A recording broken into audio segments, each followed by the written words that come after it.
Good afternoon. Welcome back to United TV. Brighton 0 and Manchester United 3. We put Brighton to the sword again. This is like two wins in the Premier League against Brighton this season, and twice we scored a decent amount of goals. And there's a lot to talk about today. Bruno Fernandes' assist record. Dorgu back to kind of his best form, I think, as well. Nice header, an assist from him as well. So potentially there's almost like so many good talking points. A clean sheet. Laman's made a couple of saves, but we have a very stress-free afternoon. We watched Man United essentially thrash Brighton, and this was one game where Brighton had it all to play for. Brighton were in a competition, to try and fight it for Europe as well. So Brighton had a lot to play for. Man United didn't really have a lot to play for in this match. So I think this is quite an impressive result.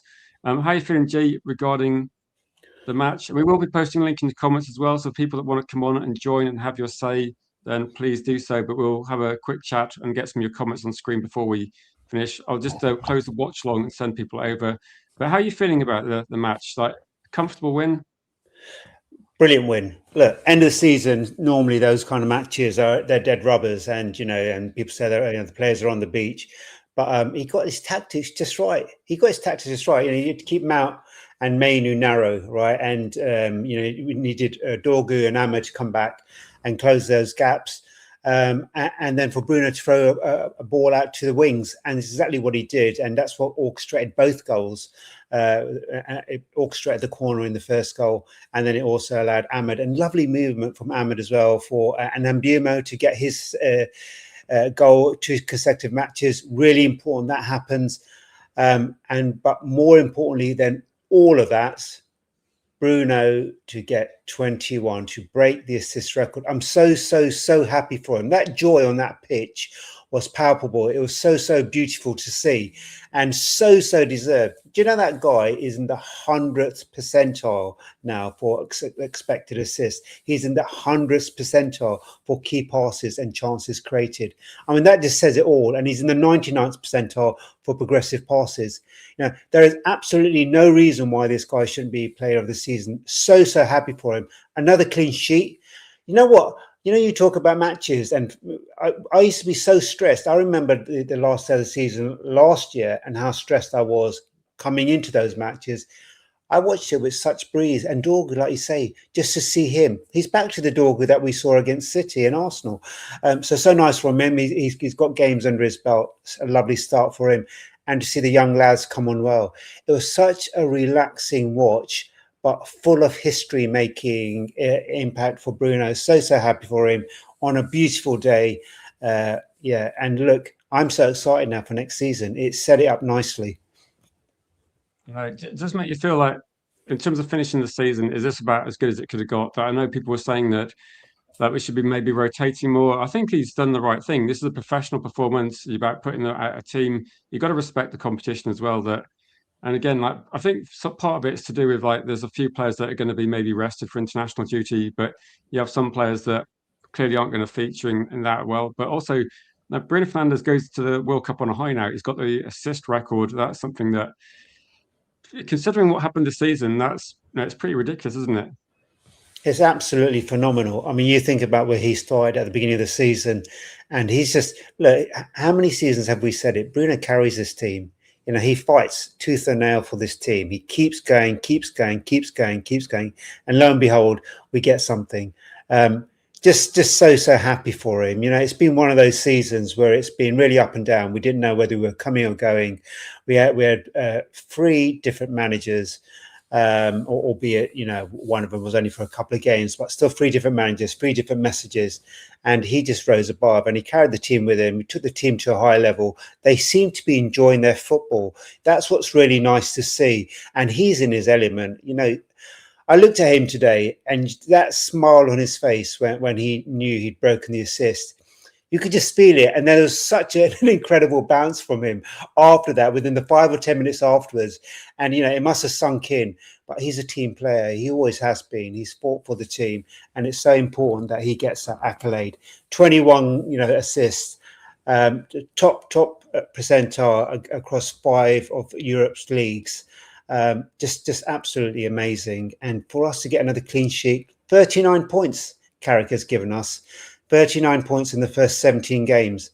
Amrin and I have to mention him, managed 18 in his first 17 games. So he's doubled and then some. 4 clean sheets in his reign. Amrin managed 6 in his entire reign.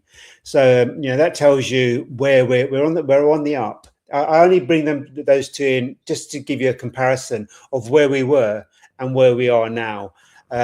So in my mind, Carrick definitely deserves the permanent manager role. The results speak for themselves. They found a way to win. They found a way to keep clean sheets. They found a way to bring in fringe players and make them work. Dorgu has been given a new lease of life. So and I remember how many people were calling for Dorgu and saying he's not this, he's not that. That's changed too.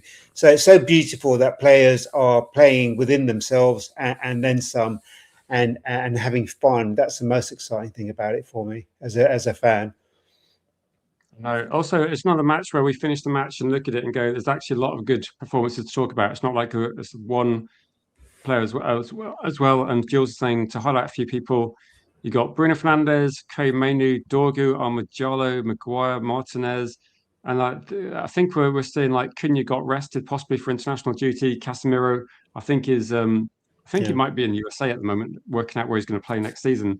And now for me, this is like you got the building blocks of a team there, haven't you? Bruno Fernandes, the assists are crazy. I think Dorgu represents a very cheap signing. We got him 18 months ago, and I think we're starting to see somewhat of the best of him as well. And if you imagine Bruno Fernandes is going to play a full season in that advanced position, and you're going to get Lamans in for a full season, I think there's a lot of positives to be talking about as well. And say Kei Mainu as well. Like people talk about Kei Mainu like it's a renaissance. I think Kei Mainu was just not getting in the team for the first 6 months, and you're seeing now that this is kind of the maximum this team can achieve. And the maximum this team can achieve is actually outperforming Arsenal since January and outperforming the other teams since January. So that really with this one, there's a good building blocks to work with. I think we could be expecting. I think we're expecting Man United to sign at least a few midfielders, and you drop those options into the team. I think that I'm not going to get carried away, but I think we can be expecting again an upgrade on say 15th, third, throwing Champions League in the mix. I think we can be looking at trying to build on this as well. Yeah, and with the Spurs game just finishing now, that means West Ham are relegated, and there's another option that possibly comes in to us in the summer from Fernandes. So that's an interesting story. There's all this news. Sorry to interrupt. There's all this news about agreement with Edison, agreement with Tonali. Fernandes wants Manchester United as well. He's going to give Man United priority. So we're in May. And suddenly, like whether we sign these players or not, it's like Man United are getting agreements in place and they're getting players to already decide whether they want to join Man United or not. And these deals could then, like foreseeably, these 1 or 2 deals could happen quite quickly. And it's like we're not messing about. Like, if we can't get certain targets, we might just move and get other targets. And whatever happens this transfer window, it might send out a message that if we try and buy someone like Belieber and Brighton aren't interested, we'll just go and buy several other players. So then maybe in the future, if we negotiate and go, look, we're interested in buying, I know, say like another player, for instance, and the club is like, well, we want this much money, we'll just go somewhere else. We bought the cheapest goalkeeper linked to us last season and probably got the best available. I think this could be, for me, we can buy players that are good enough to take us to the next level, but we don't have to buy the most expensive players in the market. It's about a team, kind of, you're trying to construct a team. You're not trying to buy the best player in each team. You're trying to work out what works for United. And so maybe we're looking at it a bit more intelligently. And it feels like myself and UG have been saying this sort of thing for ages. And it's almost like for some reason Man United are now actually doing that. So they are, and look, Innes have had time to kind of bed in it and get things sorted. They did well last summer, and they've continued that work early this at the end of the season, but early in. So they're looking at making those conversations. They're looking at good targets. If those 2 that they've spoke about this morning do transpire, that's good, quick business. It means that some of that noise is taken away. I think it gives us a better hand. We could still go for an Anderson. I'm not discounting that. Why not? And look, 71 points out of 38 games. I'm so glad we got our over 70. We hadn't got over 70 only twice since Alex Ferguson left. Have we managed more than 70 points in a season? Even the Balloons are showing themselves. So 71 points there. Really, really interesting. You know, you look at Liverpool, 450 spent, 11 points behind us. You know, there's stories all over the pitch today. Man City as well, losing today. End of an era for Pep. What does a Man City under Maresca look like? One of the interesting stories also for me today was Mount. Mount came on with Mainu at Sunderland. Wasn't a great, didn't work out brilliantly, although we got away with a clean sheet, but it was a draw. Much more proficient today. They understood each other much better. So all this talk about what is life like without Casemiro, I'm not saying Mount's the answer, but here's a good sign that we find a way. And a lot of talk was said about, well, the only reason Mount works is because of Casemiro. Well, Mainu, I should say, Mainu has shown time and again that he's a good enough player by himself. I agree. And saying, look at some of the players linked to us. So you've got Anderson, Fernandes, Ederson. To mention a few, there is a lot out there as well that you know, people will have different opinions on these. But I think the main thing is going to be if Manchester United get 3 of these players signed, whether it's going to be the players on the screen or you're going to put in, say, Tonali or Tchouaméni or I suppose Angela Stiller. There's a lot of players that we're talking about. If we get 3 of those players into the squad, for me, I think at the moment you've seen what the first 11 can do, and that's the first 11 without Cunha. That's the first 11 with like Dorgu coming back into the team, and it's the first 11 that probably will be rested and probably will have to play a decent amount of games. But you can then improve the depth of the squad, and suddenly I think you've got more options here as well. That Mainu doesn't have to start every single game the same way that a lot of other players don't need to start every single game. I think it opens up actually the kind of ability of Michael Carrick to change things as well. That's something that he can do. And again, if you have the first 11, it's great that we're improving our first team, but I do want to see some more options as well over the course of the season. So yeah, I think people were worried that Casemiro wasn't going to play, and people were concerned. And yeah, as Andy says, happy days. Worried today that the midfield was not good. Oh, it was going to be good enough. I got to give Carrick credit. Yeah, exactly. Carrick's got the maximum amount. I think Carrick has rinsed the maximum out of this team since January. That who would have thought that we'd actually accumulate more points than any other team since that? And I think that's going to be. It's going to be. People will be sceptical, but I think this might be the first time a Manchester United manager has been backed sensibly in the transfer market for a long time. Actually, that some of the players we're linked to. It feels like we're addressing what we need, and that I can't remember the last time that happened. So that's why I'm getting a bit optimistic. I'm very optimistic. Inside my body, there's kind of like I'm just excited. I'm buzzing really on the inside because I kind of look at the season we've had, and to finish on such a lovely high, to finish on 71 points, and I think Coady pointed out 7 points behind City, 14 points behind Arsenal. None of his players, no pre-season. All the things that are kind of touted. So he hasn't had that. Give him that, and we see better, I suspect. We've done so well.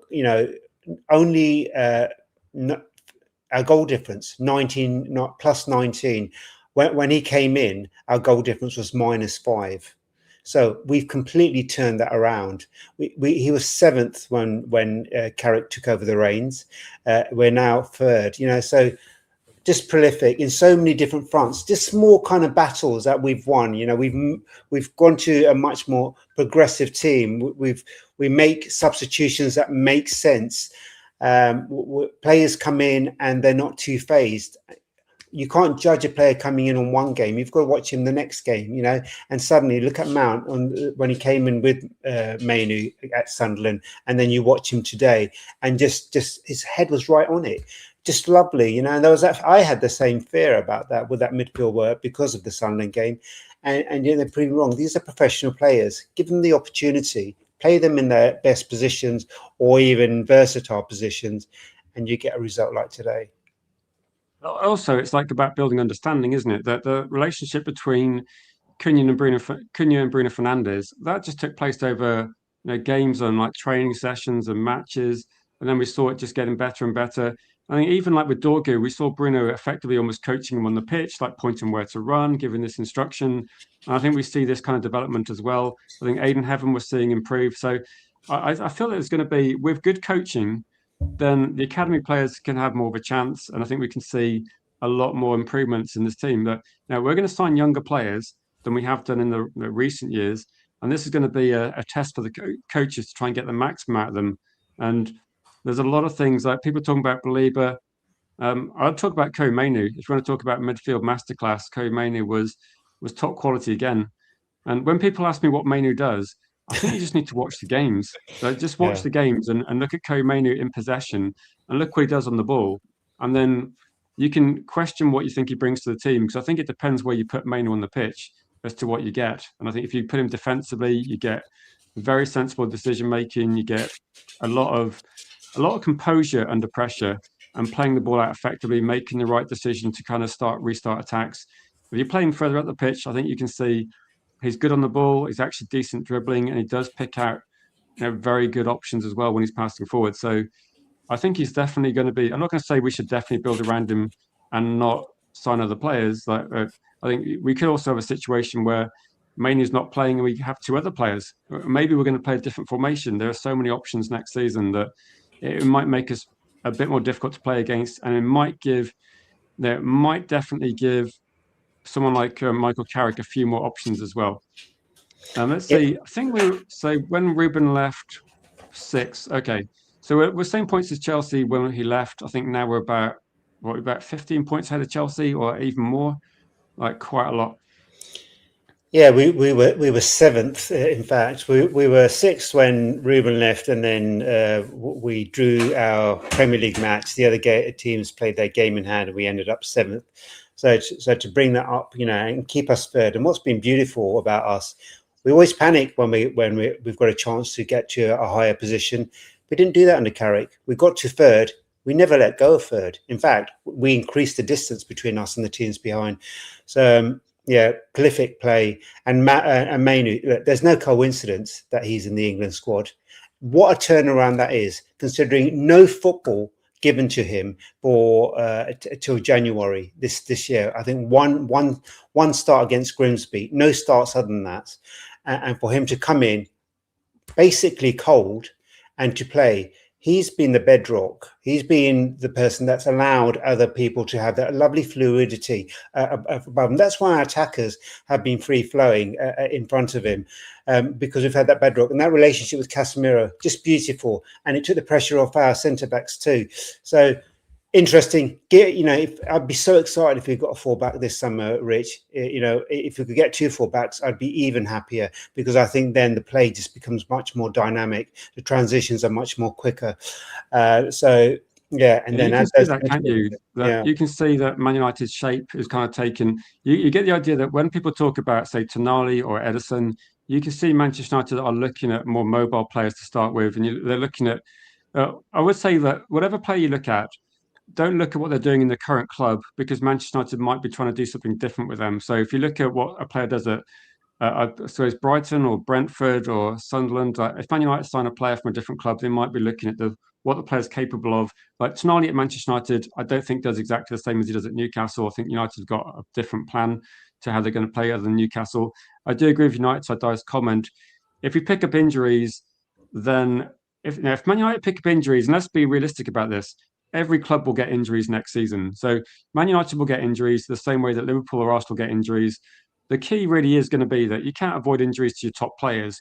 You've just got to make sure you've got adequate depth, haven't you? That's how you win the Premier League. Arsenal did have injuries to a few players. I think Gabriel picked up an injury, but you bring players in that are effective enough. So at the moment, if Man United had a couple more injuries this season, we'd have massive problems. Like we didn't have a lot of depth. But you'd have to say that if we who would I blame if we got injuries and we have a problem? I'd blame the owners, because they know what the squad is. They know how many people we got in key positions, 100%.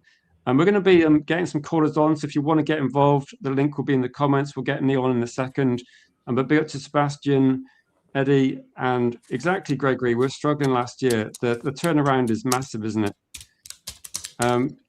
Cake says Bruno lad's good. I've always liked him as a player. To be honest, I can't remember what people said about Bruno. I know there's definitely a few people that said that they'd sell him about a year ago. Maybe changing people's opinions. Sebastian says Carrick proved a strong point today. Quite the rotation, still motivated the players for the win and the clean sheet. Yeah, that's a positive thing, isn't it? Yeah, clean sheet away from home. Brighton are a bogey team, aren't they? Yeah, they knocked us out of the FA Cup, so it was good to get revenge in a degree. And they were chasing, chasing Europe. They were looking at teams above them. I think they've scraped in, haven't they? 53 points. They finished 8th.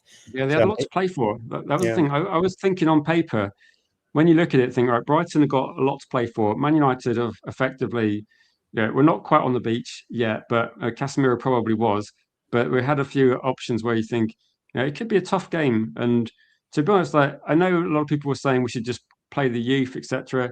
I think Michael Carrick's just sending out a message and like, there is no drop in standards. It's the last game of the season, but we want to win. And I was actually thinking, start really strong, get Bruno Fernandes' assist, and then maybe put on the youth. I was just wondering what the plan was going to be, but good to see that he took it seriously. Yeah, just brilliant, and so, again, just so happy for Bruno, so happy for him. What a lovely way to finish the last game of the season.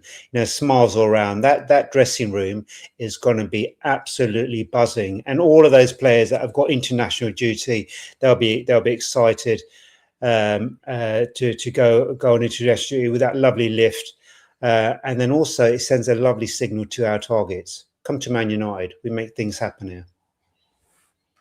Yeah, we're just going to get Neil on. I'm just going to read out the last comment and before we ask Neil about the match. Jay says, the reports are full of omissions. Have you got TV on in the background, Neil? We're committed to the I'm a green influencer. You preach. I can hear the TV still, so I can't really get you unmute you until I can't hear the TV. Fernandes at the ground at the end, gutted West Ham have gone down, thinking, will he be at Man United next season? I think you might look at it and say Matheus Fernandes will be a key target 100% next season and might be a cheaper price. We'll have to find out. We'll have to find out if we get a good deal from West Ham. I'm not convinced that we'll get a super cheap deal, but we'll have to see.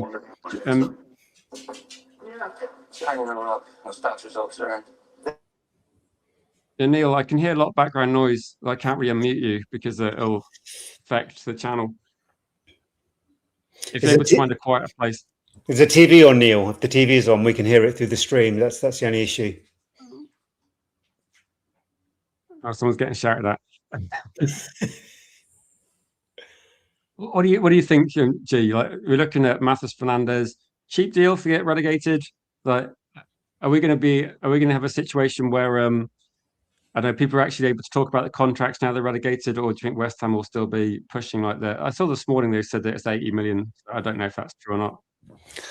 I think West Ham are going to be pushing loads of fees. What I heard was 50 to 70 if they get relegated. I think it'll be closer to 50, and they wanted 80 if they stay up. So United need to be eyeing that 50 mark.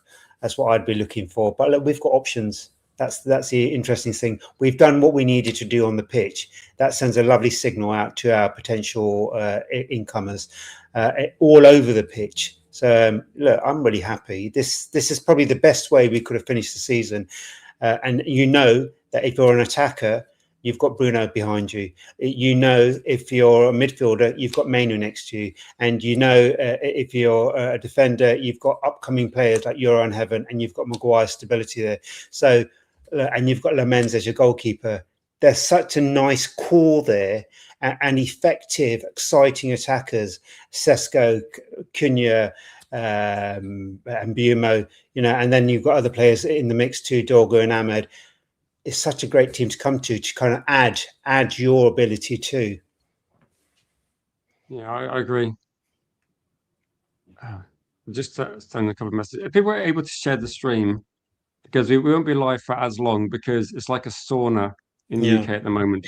So I won't be able to stream quite as long as normal because I'll just be dehydrated. Maybe we need like a water break like the football players did today. I just want to say big up to you, Modern Samurai. Thanks so much for the super chat. And said can't stay because of family obligations.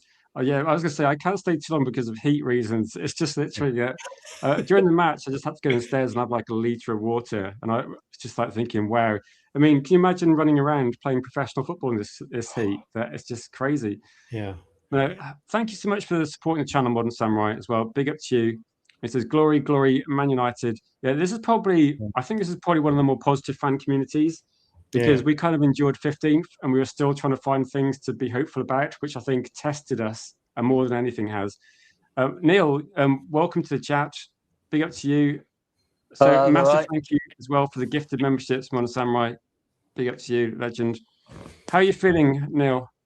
Yeah, all right. Is it sauna where you are as well, or is it just Yeah, me? it's warm. Yeah, it's too warm. It's too hot. Don't do my blood pressure any good. So I don't. When it gets too hot, I don't go out because of my blood pressure. Yeah, makes sense. How did you feel? How was your blood pressure during that game, Neil? That's. I'm quite comfortable. It's relaxing, isn't it? There's no Yeah, stress. that's the best I've seen United play for a long time. Do you realise Chelsea didn't even make Europe this year? They finished 10th. Yeah, I kind of. You had what was it? Bournemouth in 6th, Sunderland 7th, and Brighton in 8th. So those three teams are qualified for Europe. I've been What saying does it it for a make you think while. about next? I was going to say, Neil, what do you think about next season? Like we came third, we came 15th, then we got to Will be a third. lot harder, won't it? Because we're being Europe, so we do need some more players. That's obvious. Yeah. You know, our midfield needs to be stronger. We need another striker, maybe a couple. You know, yeah, at least 5 or 6 players. I think we need. If we'll get them, that's another thing. That's another thing. Happy to see Mbeumo back in amongst the goals. Yeah, he played. Yeah. Because last week he scored as well, didn't he? But Yeah. before that, he's been poor. Yeah. Since he's come back from the Elfco, whatever you call it, from Africa, he has been poor. What did you think of Bruno today? Well, it's Bruno, isn't it? Just Bruno.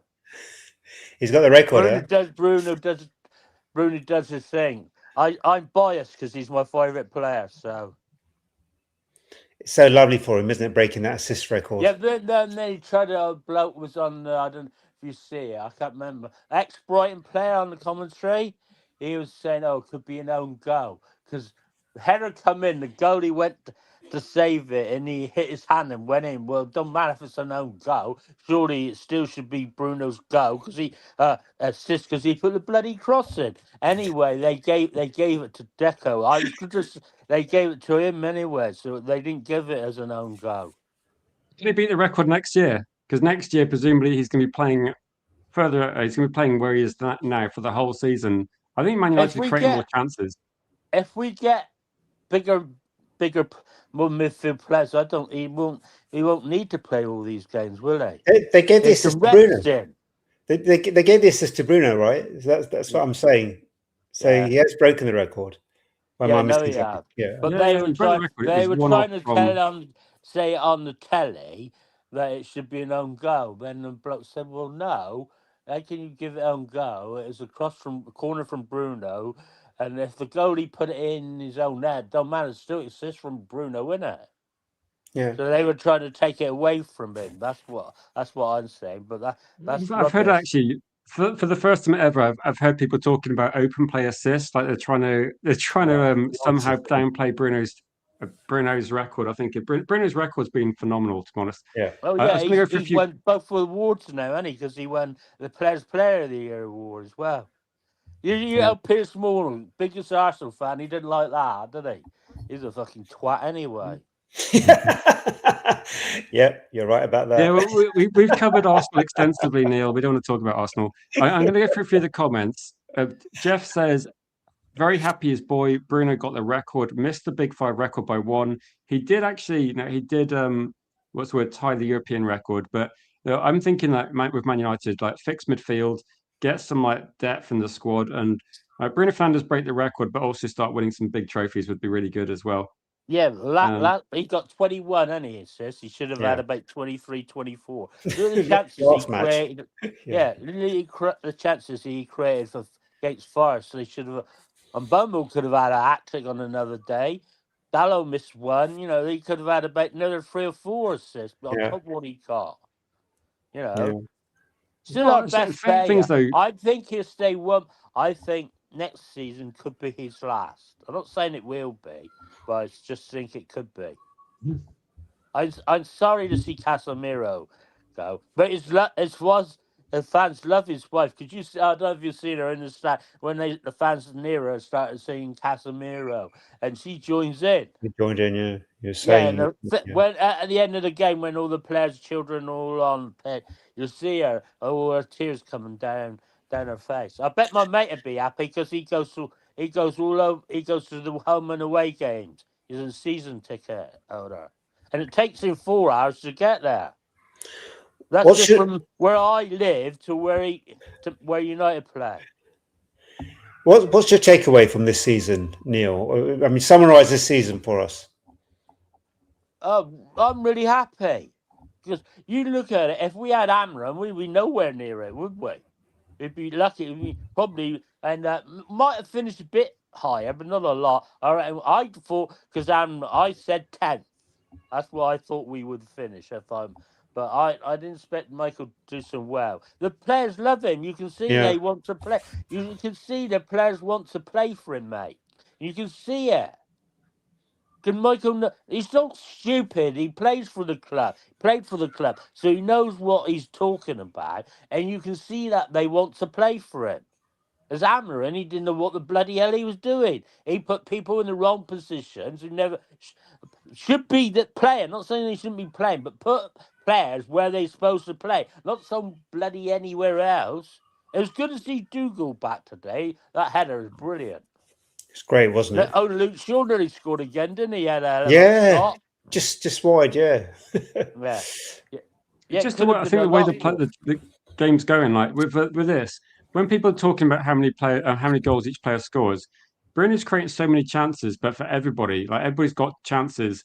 I think it's a scenario where it doesn't really matter who scores the goals. I think the key next season might be, I think we're going to score loads of goals. The key is going to be, can we control games a little bit more? Can we try and stop teams getting at us as well? Because we do sometimes. We have conceded a decent amount of goals, but I think that we've got a really good basis. Like if we go to try and sign someone like Anderson or try and sign someone like, say, too many, there's no chance we get those players last season. This season, though, we can show them what's happening with the club, and we're seeing like loads of people. Like you said about the team spirit. People don't play in the game. People get benched or substituted out or rotated, and they come in and it seems like they've got a really good understanding of what's required. Like Mazraoui looked really good. You get Dorgu coming back from injury. He looks really good. And you see people on the bench, when they come off the bench, they're impacting games now. Like Cunha's coming off the bench and scoring. Seska's coming off the bench and scoring. And we seem to have a good way of, it's not about having a set of 11 players and then the rest are just backups. It's about having a squad where everybody feels involved. And that's one thing that Alex Ferguson used to do, keep everybody involved. So if you're not playing for a few matches, when you do play, you're ready and you're up to speed and everything's looking good. So I'm like some of the younger players came on today as well, wasn't it?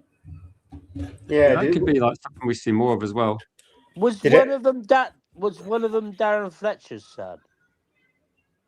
I'm not sure. Was it Tyler or was it Tyler Fletcher came on? Yeah, he came in from Mount, didn't he?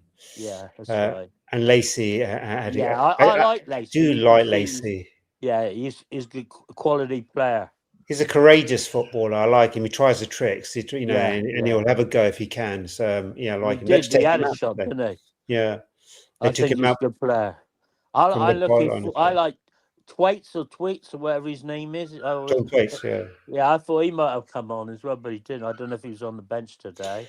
He wasn't. So I don't think he's not ready. I don't think he's registered. No, Thwaites. I know he's going to come in next season. Next season he will be. Next season might be. There's a few that I think one of the things is that because we're going to be playing very similar football to the academy, I think the transition will be easier, and I think it'll also be if you come from the academy and you join a first team where everyone's like knows what they're doing and they're playing quite well, I think it's going to make it a lot easier. Yeah, well, we should play whatever Manchester United team. We should all play the same football. Not one No, plays I know. straight out, one then It straight doesn't make out any and sense, straight does it? out. It should all the same. It is interesting though that they're playing 4-3-3 with the academy, and that's why I keep kind of thinking, is this going to be the transition to a 4-3-3? You know, because if you look at one of the most successful teams at the moment, it's PSG, and you know, are we leaning towards that? If we could play like them, I mean, look, we play like Man United. It's the best football I've seen in my lifetime. But if we can nick something from them, even more exciting. Very similar if you look at the way Man United used to play along the wings with pace. So that would be I interesting. think a lot of this season, do you see the difference, G, in terms of like people getting the understanding? Is that don't look at the stats, because Manchester United's their remit at the moment seems to be, when you win possession back, you get it forward quickly, and if you're going to take those sort of chances, I think Bruno Fernandes might be like one of the perfect players for Michael Carrick, Perfect. because you've got somebody that Bruno Fernandes knows where the ball's going as it's rolling towards him. Yeah, and it's like 4 goals. His speed of thought is amazing. His vision, his wisdom behind that ball is just prolific, and he will find you no matter where you are. And as an attacker, that's such a joy, you know. And it just means that everyone else can get on with their own business and do what they need to do. And bang, the ball's over the top, or the ball's rolled in front of you, or it's spread quickly across to the wing. You know, he's such a good protector also of the players behind him, because he pushes us forward. He pushes the play forward and pushes the press onto the other team. So yeah, Bruno's like our quarterback, isn't he? Yeah, he is. He is exactly that. So I think when the ball comes to Bruno, the one thing you know for certain is the ball's going forward, but you don't know exactly where sometimes. And I think the key has always been that Cunha, Dorgu, Benjamin Sesko, they need to start making the runs as soon as the ball's going towards Bruno, because that's what's going to be happening. For me, it's like the opposite case scenario to when we had Van Nistelrooy. We had Van Nistelrooy that was making the runs all the time, finding the space. He was just demanding the ball in quickly. And now we got the other way around, where probably the more experienced player is the person delivering the ball, and we now need to kind of orientate other people around him to actually be ready to receive it. So I think it's a good thing. And we're going to be seeing, say, a lot of. I'll go through some of the comments before we get Sebastian on to the stream. And so don't forget JJ Gabriel. There's a lot. Yeah, this feels like the first time for ages. There's a lot of academy quality coming through. Gabriel's only 15, isn't he? Yeah, but he'll be 16 next October, and because of his age, you have to be 15 in so many days to start a season. He meets that milestone. He's met it already, but he'll be ready to be in the team next season. I think he gets a few games here and there, possibly a few minutes is what I'm referring to, only to kind of ensure that when his contract is up for renewal next summer, 2027, that he signs for us. But an exciting prospect, a really exciting prospect. Yeah. Also, if you got someone like JJ in the academy and Manchester United start playing this sort of football, it's going to be levels different from, say, a year ago. If you got an academy player, Man United is scraping 15th, then you go, welcome to Man United's first team. You're probably thinking, right, there's better options out there. But I think it's a kind of like how you can go on a downward spiral where there's more negativity, players start leaving. It feels a bit like we're on an upward, where I think whatever Michael Carrick's doing behind the scenes, the players seem to be enjoying it. I know people will say, okay, but it's one thing the players enjoying it, but I think it is a key thing that they're enjoying it, but also results are incredibly good. Like, forget performances of some games. The results since January have been the best in the league, and you can't do much more than that. I think in terms of head coach has got to be judged on results at the end of the day. It's good to see the coaches have got new contracts as well, not just Michael. It's a team, isn't it? And I think Steve that's Holland that's key. and all that lot. Same new contracts, aren't they? All of them. It's good to see. People are quite negative about them, though. I've read a lot of negative comments over the last few months about them. Yeah, but Rich, you'll always get people don't like certain players, isn't you? Some people don't like Bruno. Some people don't like so and so and so and so. I don't hate. Some people, for me, hate. That's a bit too strong. And maybe a few players I don't think are good enough, but I don't hate them. How can you hate someone you don't know? Yeah, I agree. I don't hate any of the players. I think sometimes they're disappointing, but I think that Steph makes a good point as well. Like Okoni can come into the squad next year, possibly as well. Push Shaw. You've got Noah GG on the left wing. You know, I sometimes look at those positions that we talked about, and I kind of think the left wing is almost locked up. That Cumberland, where's he come from? South American. He'll be here next year as well, won't he? That young Leon. boy? No, he's already here. There's another one. Comes from Cumberland. Where's he come from? They had to, because he wasn't 18, he wasn't allowed to come over. So I think he'd be at the start of the season. Not He'd be Orozco, here. was it? Eh? Orozco? I don't know what his name is. I can't remember. We're signing so many players that are going to be for the future. Comes from I'm losing track Colombia, of it. I know he's South American, but he weren't allowed to come here for some reason. So they signed him, let him stay in his own country. And when the season starts next season, we'll be allowed to come. So, yeah. I don't know what's happened to Leon and nothing new of him. Perhaps he's not ready yet. He was just signed with like a long-term thing in mind, Neil. So it was always going to be a long-term.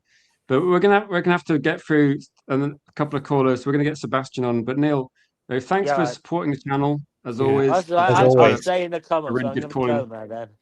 Right, bye guys. Lovely to see you. Keep cool, Neil. Yeah. Cheers, guys. Cheers.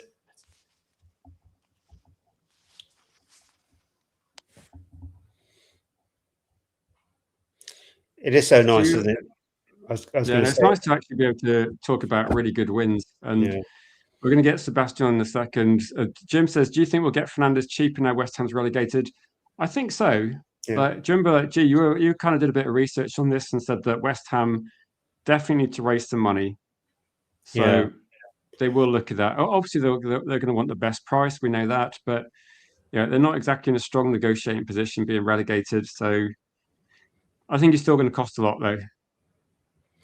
Yeah, and I think, like we say, 50 to 70 is what they're looking at. Whether they get 70, I'm not sure, but 50 certainly.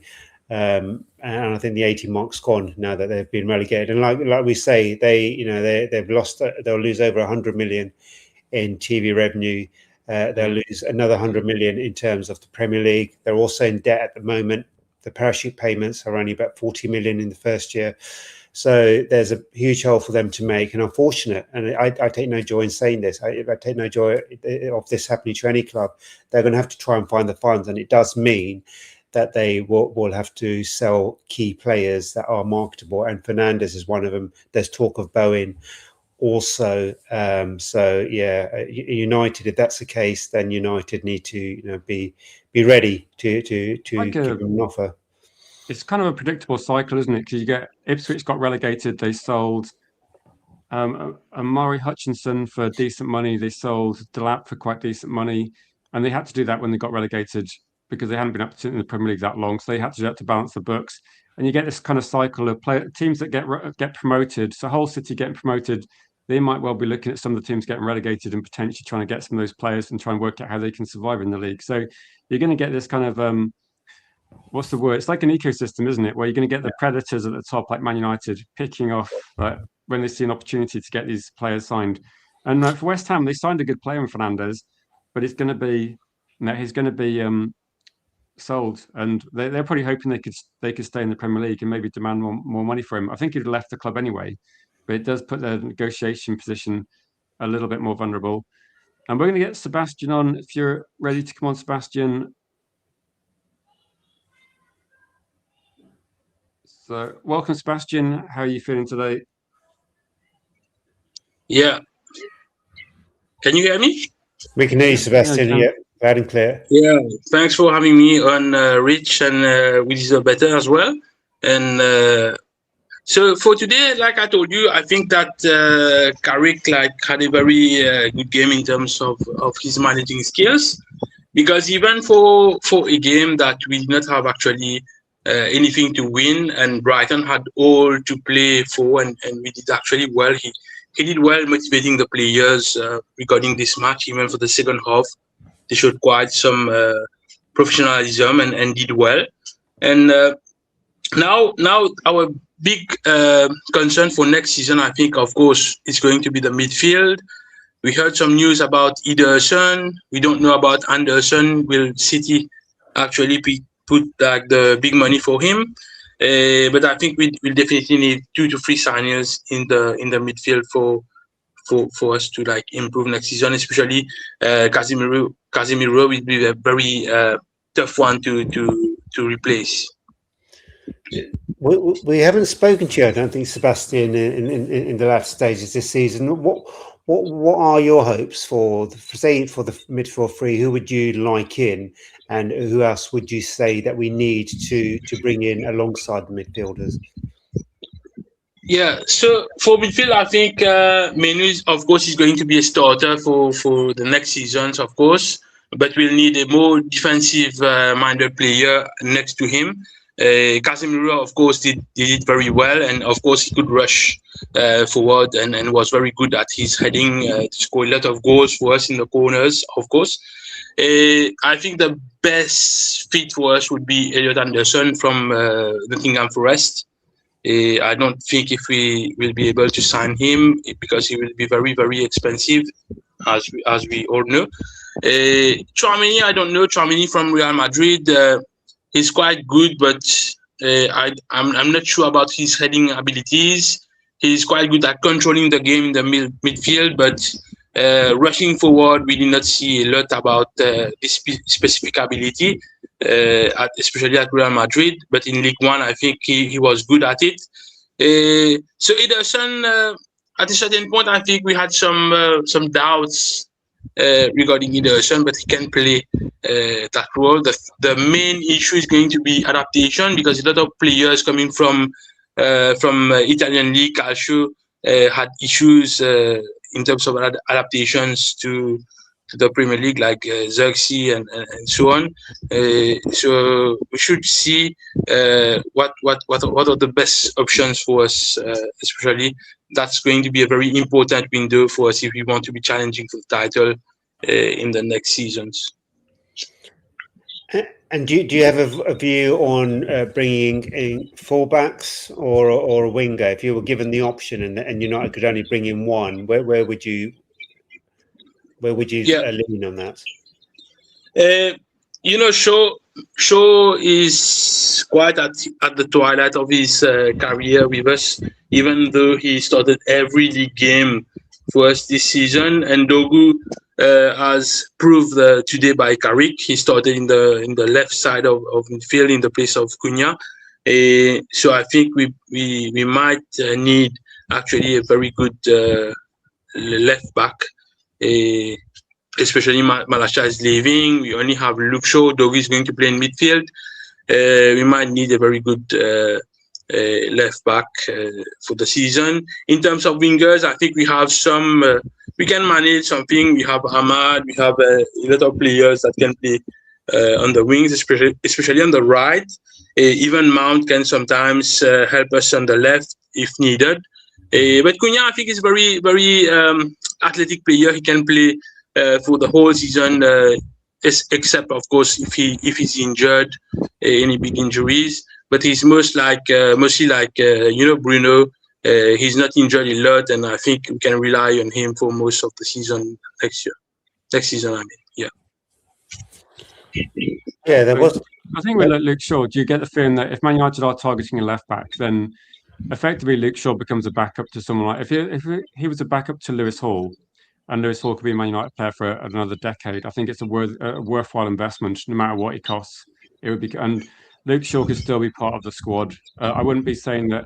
I wouldn't say right. We need to get rid of Luke Shaw, get rid of Dallow. I think these players can go from starting every single match to being involved in like half the matches or something like that. So I think you need to have this depth of which we haven't got. Yeah. I think we can't really have one in, one out. We need to actually have a bit more in our team. To answer Gregory's question, I was speaking to someone this morning whose brother's a season ticket holder at Bristol City, and he said that in terms of how he rates Vitek, they see him as like top quality. So I think Vitek is probably, it sounds weird to say, I think he might be too good to be a backup goalkeeper. Like he knows that he's going to be a top quality keeper somewhere else. So I think United are going to struggle to keep him in a backup role. And I was thinking we could say, look, you can have the cup games, you can have some Champions League matches, but I think it's going to be difficult to keep Vitek at the club. It's going to be, if you have one top quality goalkeeper you're going to use, and the other goalkeeper wants to be a first team goalkeeper, there's only so much you can offer him as well. So, and this is talking to people that aren't necessarily big fans of goalkeepers, but they watch Bristol City every single game, and they're saying that this guy's too good to be a backup. It might be that, you know, maybe he becomes a first team goalkeeper, not in a Premier League club, but somewhere else. But I think United might have to look at potentially selling him, because he's not going to be happy being, you know, not playing football. He's got a taste of football, and I don't know, maybe we can just try and maximize the deal, put in like buybacks, sell-ons, and everything. But I don't think he's going to stay at the club. That's kind of my guess at the moment. I think in a weird way, we got instead of having two goalkeepers that are not good enough, we got two goalkeepers that definitely are, but one has got too much ambition, unfortunately. Do you think we can keep him, G? I think, honestly, I think he's going to go and be a first-team goalkeeper. It's like saying, like, if Donnarumma would sign for Man City, I don't think Trafford goes there. And I think that's what I'm thinking. I mean, I kind of trust the board and Carrick will have a sensible conversation with Vitek. You don't want an unhappy player, and that seems to be the model that we're trying to put it home into these players. If you don't want to be here, then we'll find someone else who does. I'm of the ilk. You're under contract. One more year at this club, you're young enough where you'll get games. You'll be training at the highest level. I know Bristol City's here, but this is Man United. It's a different level. Yeah. I was thinking, like, Champions League football, like the carrot of Champions League football, exactly. Could that be enough? Like, you're going to be representing Man United in the Champions League. Then wherever you go after that, then it's going to be so useful. There's opportunity. Look, I as a player would say, if he's desperate to leave, you know, well then you say, okay, fine, we'll bring someone else in. But I think it would be foolish for him to do that. I think one season where you're going to obviously get some games in, you don't know what could happen. You could end up being the actual goalkeeper for much of the season, and that's your time to shine, and also to increase your level.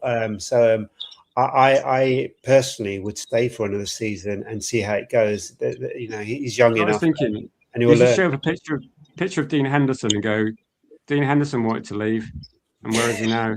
Yeah. What's your view, Sebastian, on this? Yeah, so I think for Vitek, there's actually an opportunity for him because I think Lamens, of course, is going to be our number one for the next seasons. Onana, we don't know. He's coming back, but we might actually sold him. Like, he's not going to be part of the squad based on what happened before. By India as well, I don't think there's much hope for him as well. So I definitely think Vitek has a chance to actually be the number two. And as we are back to Champions League, he might get a run. We never know, you know, in the cups or something. So it's quite a very strong decision he has to make if he wants to go out in a not smaller team, but like he might get more starts like in a team fighting for relegation or mid-table team.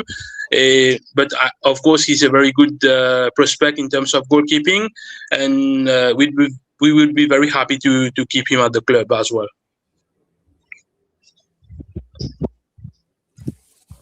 And just on the season, Sebastian, how do you sum up this season, and what's been your standout? Yeah, so for the season, I think our signings did very well. I think most of them, all of them actually scored 10 goals, right? Mbemo, Cunha, and even Sisco. It was quite a good, quite good signings for the three of them.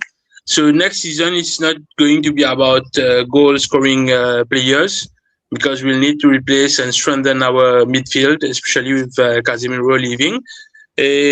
So I don't know, but personally, I think that a good season next year, we have to be realistic now. A good season for us next year will be to qualify again for the Champions League, top 4 again, and maybe quarterfinals at least in the Champions League. it's going to help us, especially in terms of finance. We are not like we were some years back. We cannot just afford to splash money on any players. Performing well around the league. So we should be very careful about the players we are signing. So that's why I'm a little bit worried about Ederson if it's going to go through.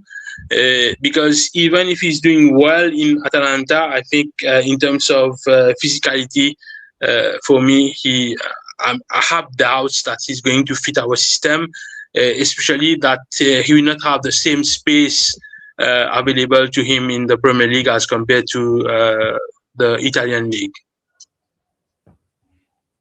It's a fair view. Yeah, we're going to get Omar in a second. But Sebastian, thank you so much for supporting the channel as well, and thank you for being in the comments and joining on screen to have your say, because that's kind of the idea that these shows people can have their say. Yeah.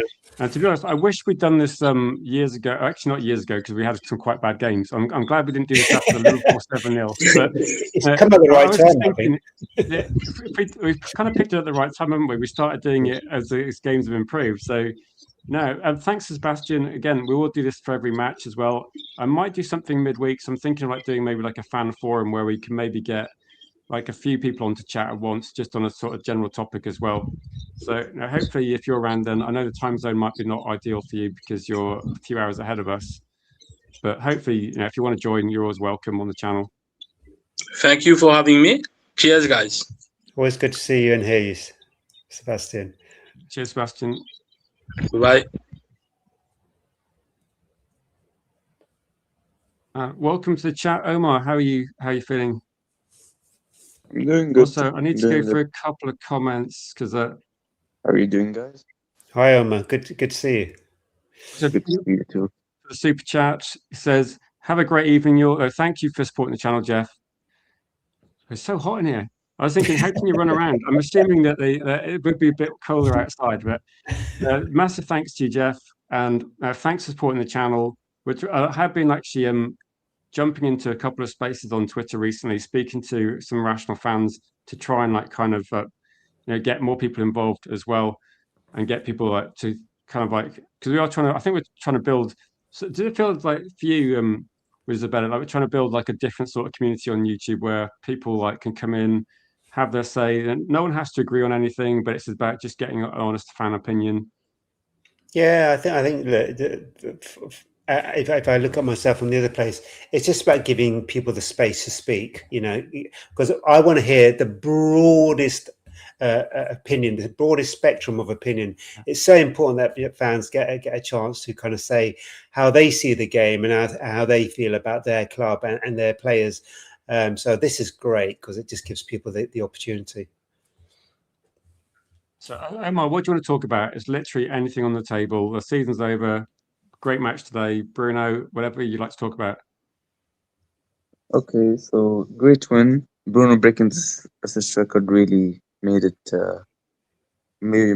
happiness into my face because that was the only one of the things I was worrying about for this game.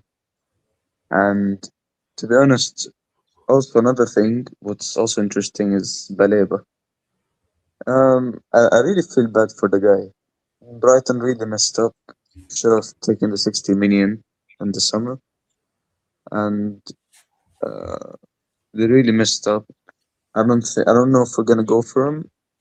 Hopefully not. But to be honest, I think he should stay at Brighton and really come back into form.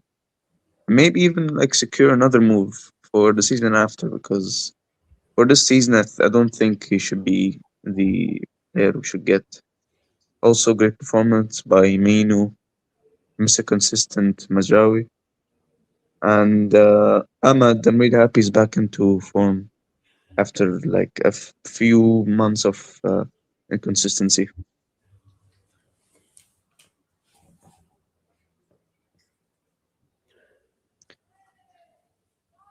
How did you feel about? I mean, I know I'm asking this a lot.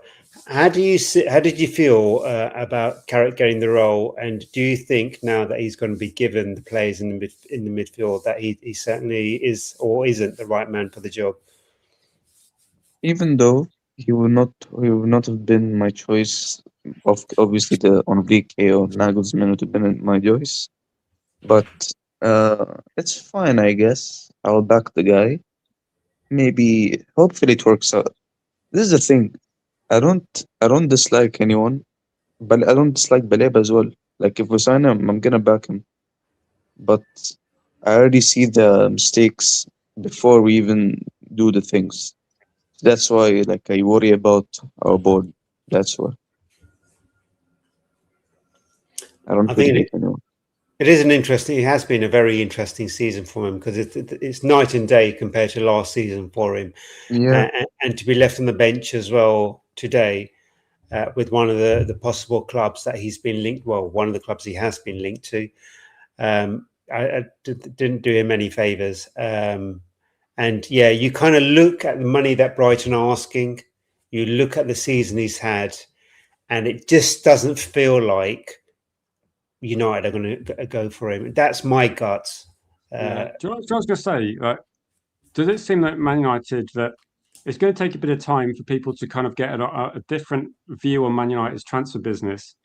But if you think about it, that Ineos have come in, and the first time they had enough time to organise the transfer window was last year, and all the signings worked out. I think Sebastian in the comments was saying that 3 players came in as attacking players. They all scored 10 goals. A goalkeeper came in that was levels better than the goalkeepers we'd signed for double the money a couple of years earlier. And we got some bargains, like Dorgu, I think was a bargain. I think Aiden Heaven was clearly a bargain. And we didn't overpay for Mazraoui. He was quite cheap. And I think overall, okay, not every deal is going to work out, but overall, the success rate's been very high. So when we go into a window now where we've, again, had so much time to prepare, I feel a bit more confident that we're actually looking for the right players. And I think with the Belieber situation, but nothing negative about Belieber. Belieber clearly wants to join Manchester United. Yeah. Like we're playing so well. A lot of players. Let's be honest. A lot of players see Brighton and other clubs as once you got into the Premier League and you've had a good season, they always look at the top because you've got to be ambitious, haven't you? You got if you think about a player that plays for a Premier League club, you've already beaten the odds to get to that level. Like you've gone through like years and years of dedication and fight just to get that level. And so of course they're going to look at Man United or Man City or Real Madrid. Of course you're going to look higher. I think with this one, that Belieber, he's at a club that Brighton have tried to. We don't even know what price Brighton want, but I think Man United are sending out a message that we're not going to overpay because we don't need to.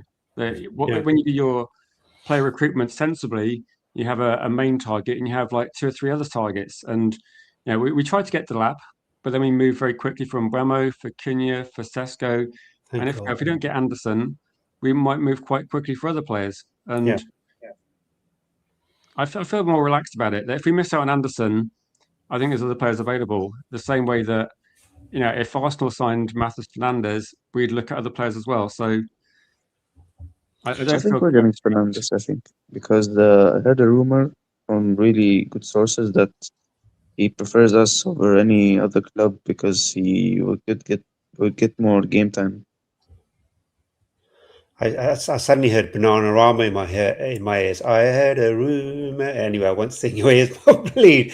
But it is interesting, like you say. It's kind of like there are so many options, and there used to be this fear before with United. If they didn't get the player they wanted, what was their plan B? And sometimes, we had a plethora of people we're looking at rather than homing in on 1, 2, or 3. So that's been kind of narrowed down, and the search has been a bit more nuanced. And when I look at the barometer of last summer and some of the signings we made the summer before, I have in good faith that we'll make the right signings. I have a view on Belieber. Man United may have a different view on Belieber, and I'm almost trusting them with their view. So it'll be interesting to see whoever comes in, and like you say, Rich, I have faith that whoever does come in will be the right fit. I think if someone comes in, I get the feeling, and we're going to get Omar's opinion on this. I get the feeling that Man United have almost over scrutinised the signings. Like Lamans, they're scouting and scouting and scouting, and like with people like Tonali or Angelo Stiller, we scouted Sesko for about 2 years. So I don't think we're going to be going. Do you remember how we missed out on Alan Shearer? Then we straight away got Ole Gunnar Solskjaer, and he did all right, didn't he? Yeah. And then we missed out on Ronaldinho, but we got Ronaldo. He did quite well. And so I think United, if your backup target's top quality, it doesn't matter, is it? So I feel relaxed.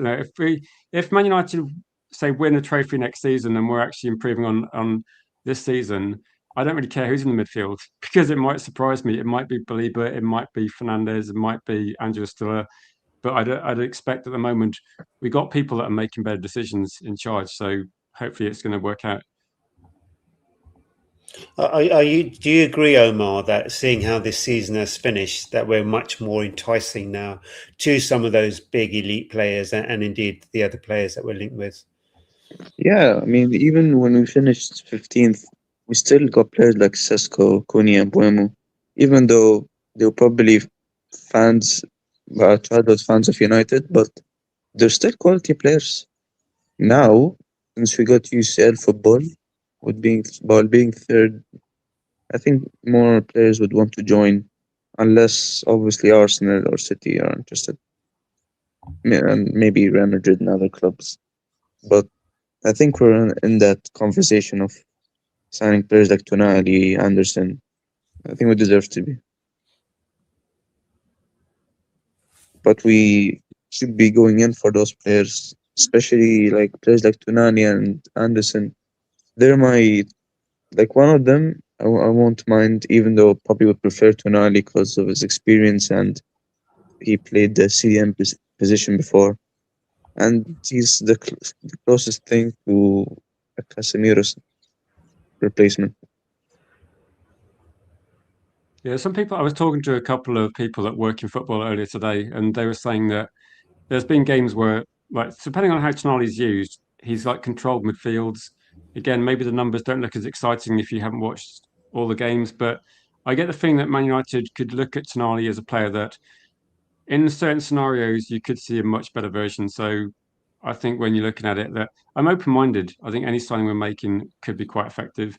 Yeah. Yeah. Even Ederson. To be honest, I don't mind Ederson as the third midfielder, even though probably would have preferred maybe like Stiller or like an Alex Scott as the third midfielder, but it's fine, I guess. He's the third. We get Fernandes as the second one, and hopefully maybe Tonali or Anderson as the first. Yeah, Ryan says that West Ham need to raise 150 million. So I'm thinking, like, got Bowen. How much could we get Bowen for? Fernandes. We got West Ham are having a closing down sale, and Man United might be first in the queue, hopefully. Yeah. So no doubt that'll be tomorrow's streams, won't it? Who would you take, Omar, from West Ham? Like, would you stop at Fernandes, or would you like other players? Because people do talk about a few of their team. Yeah, I would have Fernandes. He would be good as the second midfielder. I don't think he would. I think he would. Yeah, I think he would battle with Mino. I think, to be honest, this might sound crazy, but I think he might be better than Mino. Mateus Fernandes, even though it's hard, isn't it? Do you know the thing I like about this one is that Mainu has just turned 21. I think Fernandes is like 21. There's literally, I think the sky's the limit for some of the players at this age. That if you can be one of the best midfielders in a Premier League game at age 21, and let's be honest, Mainu has been that player a few games, and Matheus Fernandes as well has been a top quality player.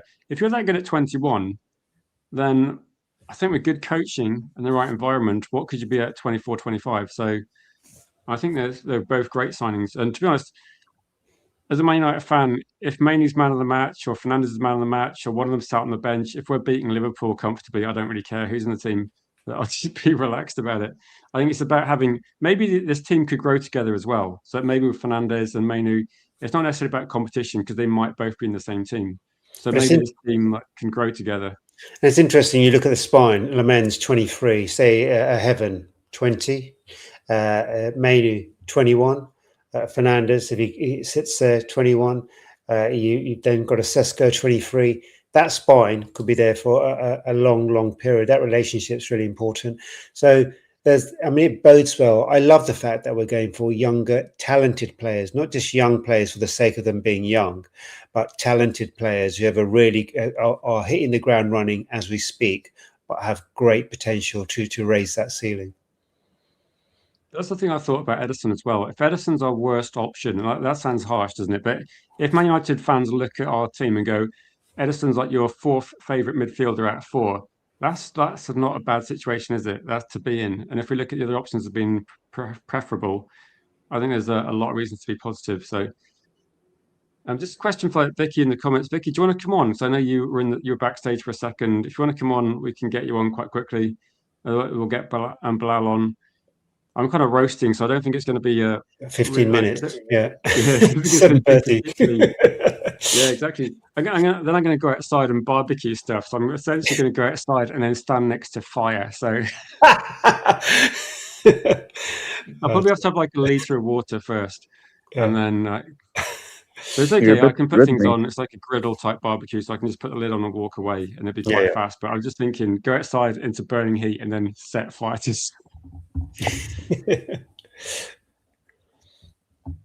Any final points, Omar? But again, thank you for joining the calling show. We will try and do. So I know these calling shows after matches have been a lot of fun, and we will try and do. What we're trying to do is maybe do some calling shows midweek or something to. And maybe if something happens, every time there's a big story, we'll just do a calling show so you guys can talk about. If we get a done deal with a midfield player, for example, so we'll do that. So you're always welcome on, Omar. All right. So final points. Good weird season to be honest. It's been a roller coaster of emotions for me. But so good end of season. Hopefully we bring in the right players to help us in the UCL and all competitions basically. And we obviously need to play more attacking, more front foot football. I would like to see that because even though we won 3-0, we still had 48% possession, which is weird to me. And what I'm gonna say is just do the right things. Hopefully it will work out for next season. And everything goes well next season. Yeah, me too. Yeah. Thanks, Omar. Yeah, good to see you. Good to hear you. Thank you for inviting me in. No worries, mate. Chat soon, Omar. It's good to actually have loads of people positive, but I guess that when it's a mix of emotions, do you get the feeling that the emotions over the season have just gradually got better and better? That you start off with hope, then by October you think, all right, it's another one of those seasons. That long. I was done by September. You know what I was thinking? Every single international break was right, what can I talk about? And I just looked at the news and I was like, wow, it's just about the manager. And when it got to January and we got Carrick, it was just about signings and other stuff as well. So it is amazing to think we were 15th last season and we finished third. We've got a player who's won Player of the Season, someone who's broken the assist record. Can you imagine Bruno Fernandes was a 6 and he was getting literally nothing? I remember watching the match against Man City when people were questioning Bruno, saying, what's Bruno doing as Haaland runs past him? I was thinking, Bruno Fernandes isn't the guy you want trying to stop Haaland. That's not his role. And people saying he should be able to do that. And I was thinking, there's issues with our team. And we're going to bring on Vicky and get Vicky's take on it and say there's always a panic poll to fall back on. There's no panic yet, Stephanie. There's no panic yet. I mean, we're not going to even consider the panic poll until the transfer window opens.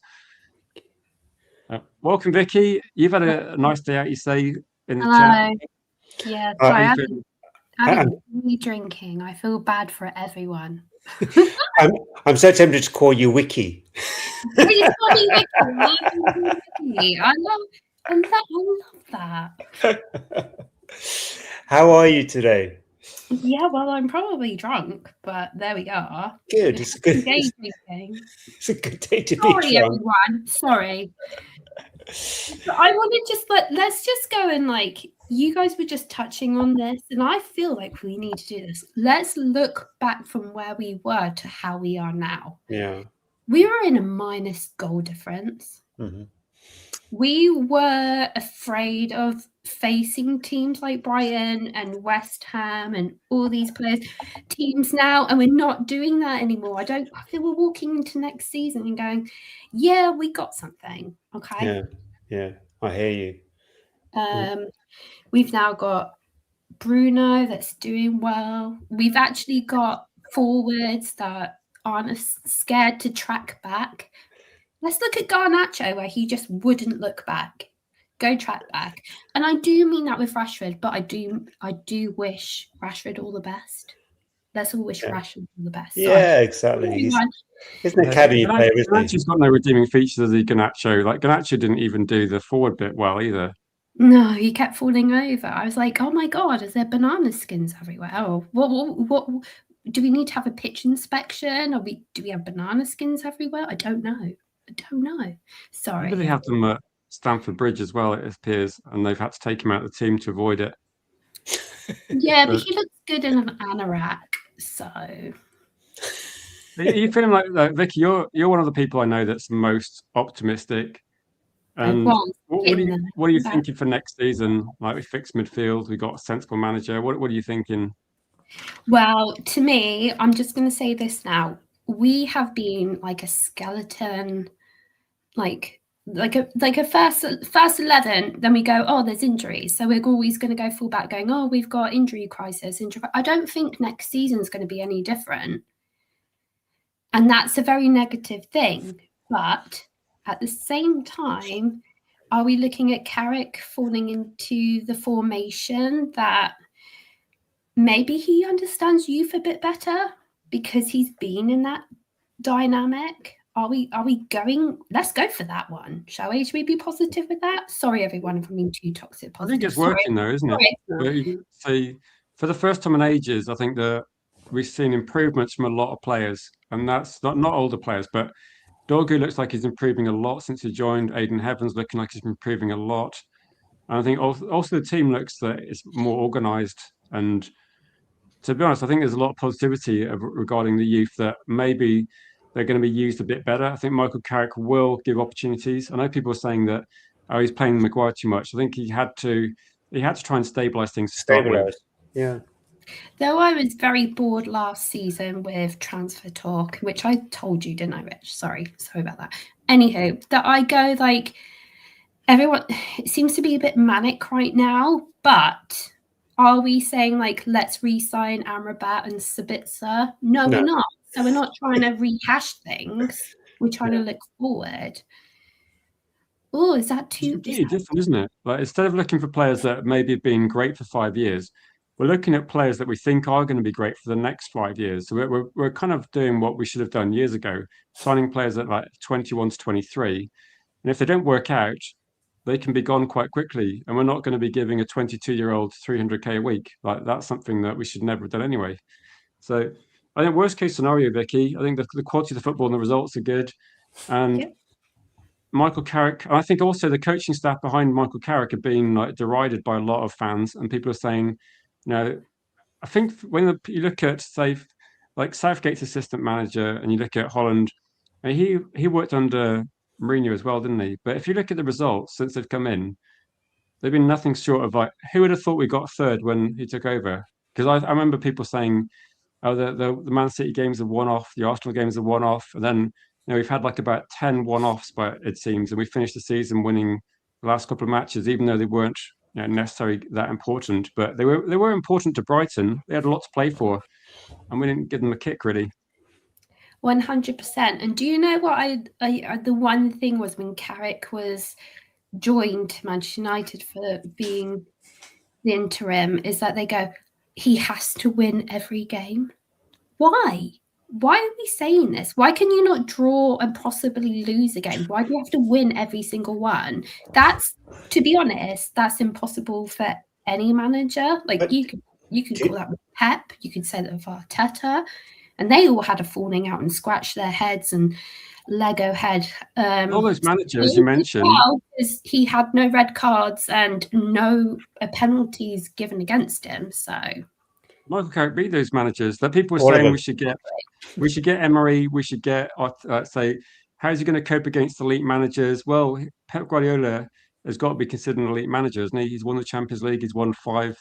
Well, I kind of lose track how many Premier League titles he's won because I don't count most of them. But he's won a lot of titles where he's been, and I think Michael Carrick doesn't get much respect for some reason. I don't know. I think people think it's luck, and I think the Premier League is like way too. If it was lucky, how do you explain that 3 people with no experience in the Premier League like come in and struggle massively? And I think Michael Carrick came in, and he knows what the Premier League's like. He knows that if you go to like say like Wolves, you're going to get a tough game. Whereas in La Liga, if you play the bottom team, you're probably going to play for 50 minutes and win the game 4-0. So it's he's done the impossible. 17 games, only 2 defeats, 39 points out of 51. No other manager has that record since Carrick has arrived. So he's better than every other manager. You can only play the games that you're given. You can only manage the games that you're given, and he's managed them with such efficiency. And he's brought back the dressing room. The dressing room felt very divided and broken. And you hear players, so many of them, saying, "We will die for this manager." For me, it's always been, how do you approach your team? How do you speak to your team? How do you deliver a message to your team? And if you do that with eloquence and you do that with fairness and kind, then the players in front of you will do whatever they can for you in return. The same team, aren't they? You just answered my question of the fact that you go, should Man City or Arsenal win the Premier League Cup? Well, Carrick was given half the season and took points every bloody time. That was my point. That was my only opinion. I don't give a crap about either of them. But Carrick seemed to just go, okay, fine. I'll go get the points off of them, which no other Premier League could do. Yeah, 100%. I don't think anyone's beaten the top 6 before, have they? Like in one season and won every game against them. And Carrick did it all in like his first game against each club. And every time we talked about the match, we said, right, tough game against Man City, we win easily. Tough game against Arsenal, and we win, not easily, but we do create loads of chances and deserve the win. And then we beat Liverpool, outplayed them for most of the match. And we thrashed Aston Villa. We kind of scraped it we kind of scraped it past Chelsea, but we're talking about the top teams in the league, aren't we? And we've managed to beat them all. I just want to say thanks to Kate for the super chat. Sorry, and he said bring on Tonali and his garish tattoos. I don't even know what tattoos Tonali's got. Got many of them. Oh my god, they're so dodgy. Those tattoos are so bad. I was just going to say thank you, Kate. I was just going to say, lest we forget that there's been no noise for the last 17 matches. We had noise almost every single week for such a long time. It's just been football. Yeah. And do you know the one thing is that we don't get to give Manchester United players is that we got to keep people in their pockets, and we haven't been talking about it, and we should have been talking about it. Players have been keeping Harry Maguire, Martinez did to a point, been putting players in their pockets and then just bringing them out at the end of the day and just going, oh, here's my car keys. No one's been doing that. We used to be doing that, but we should bring that back. We should bring that back. Yeah. One thing as well, that how we used to have so much drama, like Rizabel was talking about. We have zero drama from Carrick. There is so little drama. There's no point watching the press conference because they're boring, and they should be boring because they shouldn't be anything. You shouldn't be able to find out information. You shouldn't be able to taunt a head coach of Man United into giving you a headline. I mean, you don't. Like Carrick just says nothing, and to be honest, that's how it should be. And it's the same with like the goalkeeper. Like Onana used to come out and say a load of nonsense, and then essentially just fold on the pitch and be useless. Whereas Lamans, I never read anything about Lamans. I don't want to. He just walks onto the pitch, performs. I mean, Michael Carrick, there's no drama. Like people are saying, how will Carrick cope under pressure? I literally don't see any pressure from Michael Carrick. He comes in as a professional. He knows what the job entails. He prepares adequately, and I think he looks relaxed. He knows what the job requires, and he knows what to do. And I think he's just. I think we saw a couple of head coaches out of the depth, and they were like, "Wow, what is going on?" And they struggled. And I think Michael Carrick is maybe boring to some people, but to me, that's all I want. I just want the manager to be effective and coach the team able to play football, and that's what we can see. Rio Ferdinand said it correctly when he goes, Michael doesn't not effing care about the back noise. He doesn't care. Exactly. You remember when Michael Carrick playing? Michael Carrick was so consistent, no one noticed him on the pitch. Like, he was never running around shouting and screaming. He was quietly efficient, and I think he does the same as a manager. I think he's quietly efficient, self-assured, knows what he's doing, and there's no drama. I believe that Michael Carrick is very much aware of. Unfortunately, I'm going to bring this up so everyone can hate me for this for a minute, okay? But the overlap and how much of the media they want to control, especially with the fanless thing. So he's very much aware. You can tell by the spiciness of how the overlap are being that Manchester United haven't got any time. Hence why they got Rio to do Casemiro's last interview, and also Wayne Rooney when he done Carrick's interview. There is something going on there that we all have to be very eyeful for. And don't get me wrong, I know nothing, by the way, but is very much apparent to me that we have to not be idiots when we're looking at the overlap and things like that, because they seem to want to control the narrative, which they work with Sky. But as fans, we shouldn't be that stupid. No, I get you. And to be fair, the only YouTube channel I watch is Rich's. The Over Who. To be honest, Vicky, I don't even know what the overlaps say, because when a professional players when they got a platform, they got an agenda, haven't they? And I don't care what Gary Neville says, because Gary Neville just wants to be controversial. About what Nicky Butt says. I mean, I cannot mention the other person because I just... The only person I'd watch if they had a forum, I'd watch Patrice Evra, because Patrice Evra feels a bit like a Man United, like one of us, where he's a Man United fan. He enjoys watching United win, wants to see the club do well. Or Eric Cantona. Like, Eric Cantona and Evra would be the only people I'd get on the channel as guests and go. I mean, find out what they think. He's an Everton fan, but he still backs Manchester United, and still Rooney's quite rational. I think Rooney's a lot more. I think Rooney's a football fan primarily as well. I think Rooney's a football fan, and he does appreciate Man United. So I don't think he's bitter either, because I think he. And Vicky, we're gonna have to get Bilal on. I'm so sorry. But because me and G need to head off and get some water, because it's like a million degrees. I wish we could give you more time, but next time we'll definitely have a longer period, because it's always good to hear from you, Vicky. It really is. Just wish we could have given you a bit more time. Oh, thank you. But I always just talk stupidness. I feel like I'm like the fan that should be like, oh my God, she's too weird. Anywho. You're brilliant. I'm not having that. Welcome, Vicky. Like, you know that. No, I feel that way. It's fine. It's fine, though. It's fine. Come every time. People in the comments disagree, Vicky. They think you're talking sense. So fantastic as always. So what I'll do, Vicky, is I'll try and do some more streams as well. And we're trying to keep these to 90 minutes. So Bilal's going to be having to talk like really quickly. You should bring your quizzes back and just then make me look like the idiot that I used to be. and then we can all go, yeah, she's cancelled. Anywho, thank you. Vicky, you didn't even sound too drunk either, so go and drink a bit more, and then we'll speak. Yeah, go and have a bit more fun. No, I can't do anymore. Cheers, Vicky. Take care. Love you guys. Bye. Yeah. Bye.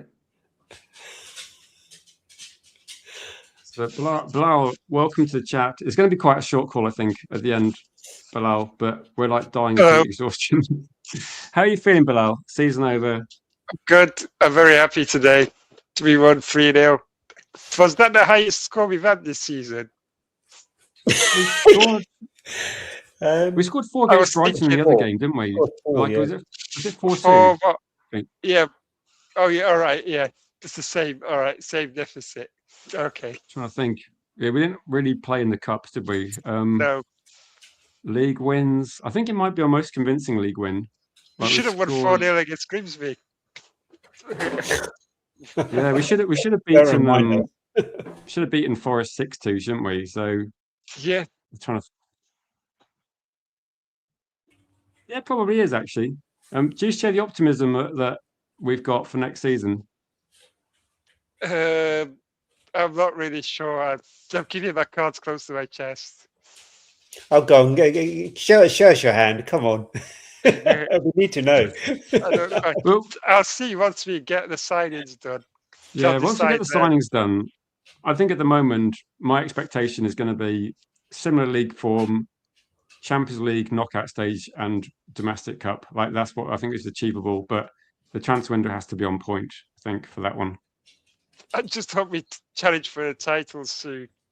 I'm really annoyed with seeing Arsenal win.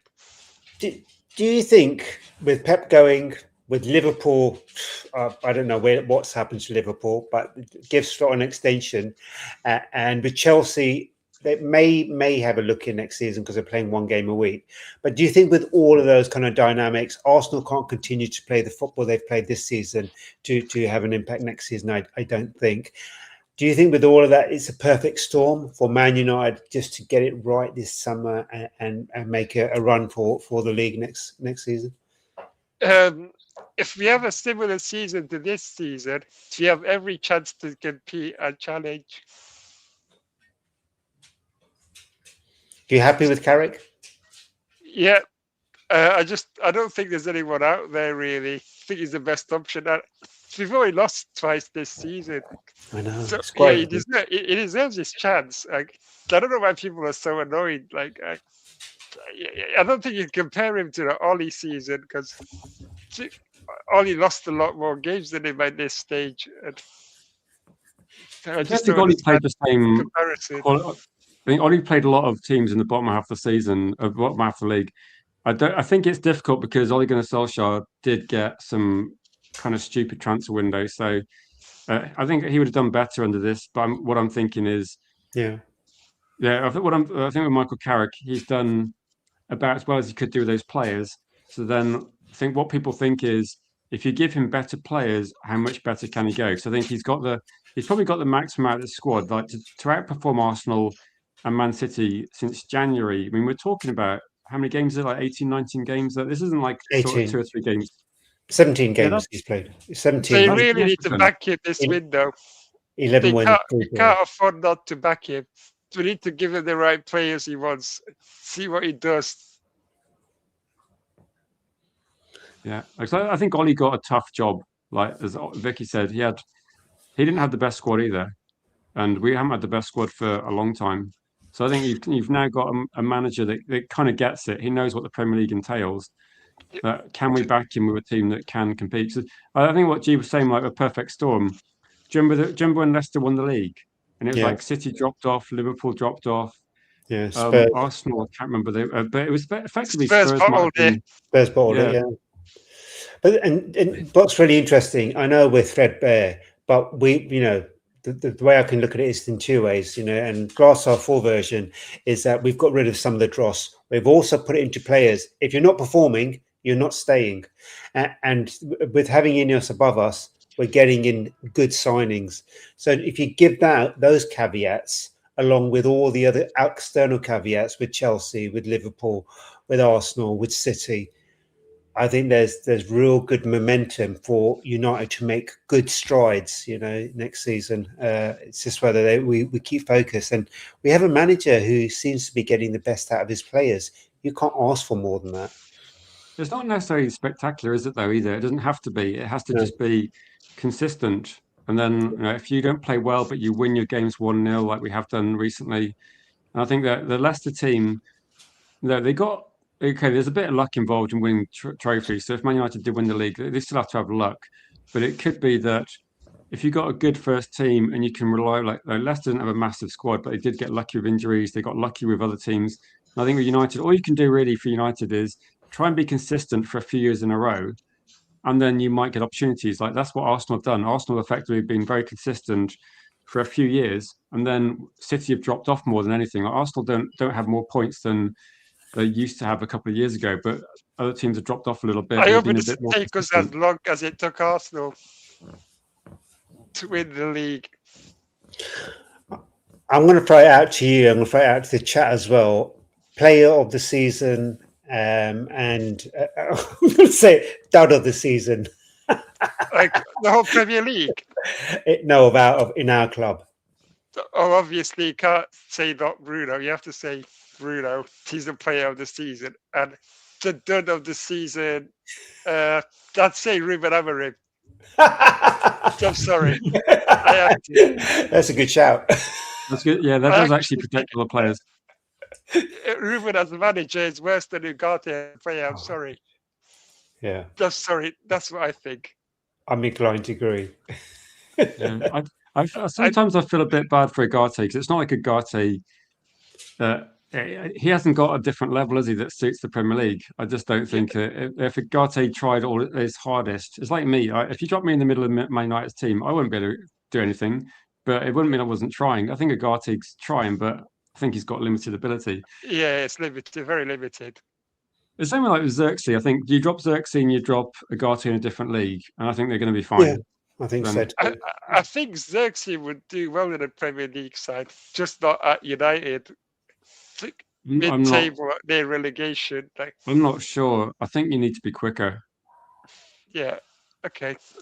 I don't mean like he's slow, but you know how we were talking about at the start of the stream, we were saying that as the ball rolls to Bruno knows where the ball's going to go. And I think Xerxes gets the ball, then thinks, right, where am I going to pass to? And by the time he's kind of like had this thought, someone's there and tackling him. So I think it's just too. The Premier League is ridiculously fast, isn't it? And I think you can take it for granted. But we're going to have to wrap up quite soon because Jeannie's head off. But we'll just take a few comments. Mickey, welcome. On another day when it's not boiling hot, I got my family downstairs. I promised a barbecue at about 7:30. I'm going to get into trouble. So stayed at the pub, stayed for a few more. People are joining the chat, telling us about their drinking afternoon, and we're roasting.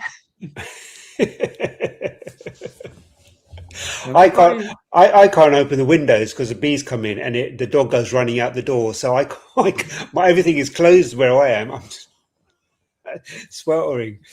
Hey, I'm going to go outside and literally just stand next to heat in a second. So that'll be a slight. It's not too bad out there now, so it should be good. Yeah, it should be good. I've made the excuse because I was late kickoff. I was making the excuse earlier saying, yeah, it'd be good to eat a bit later tonight when it's not too hot. The football's finished. But yeah, they know what's going on. Any final comments you got today, Bilal? We will try and do a few more calling shows, hopefully, like I said to Vicky, hopefully midweek. And maybe what we'll do is like a few more people to get involved. Will we get any signings done next week? Or what do you think? Before the World Cup? What do you think? I think we might get one signing done before the World Cup. Any name? Well, it looks like it's going to be Ederson. I'm wondering if Man United are just doing. I think we're going to be getting agreements with players, and I think we might get agreements with more players than we're going to sign. You know how we did terms with Belieber a year ago, and Atletico Madrid agreed terms with Ederson. I think we're going to agree terms with Ederson, like clearly everybody does. So we'll just join the queue of people that agree terms with Ederson, and then we might agree terms with Tonali. We've already got terms agreed with Belieber. I think we might do like another couple. Do you think we signed Belieber now? What? Do you think we signed Belieber? I don't think so, but to be honest, I think Man United are also. I think we're limiting knowledge. Like I think we're limiting leaks coming out. So I don't think Man United are advertising too much who they're going for. I think we're seeing a lot of stuff come from the other side, like agents plus Italian news. Like Man United are not advertising it, apart from when they say Anderson's our top target. I think also they're flooding the media base just to kind of distract people from what we're actually doing. I think if you flood it with enough stories, people don't know which midfielder you're going for. But also you've got to make sure that every midfielder thinks and feels like they're your top priority. I've narrowed it down to 3 from 10, I think. Do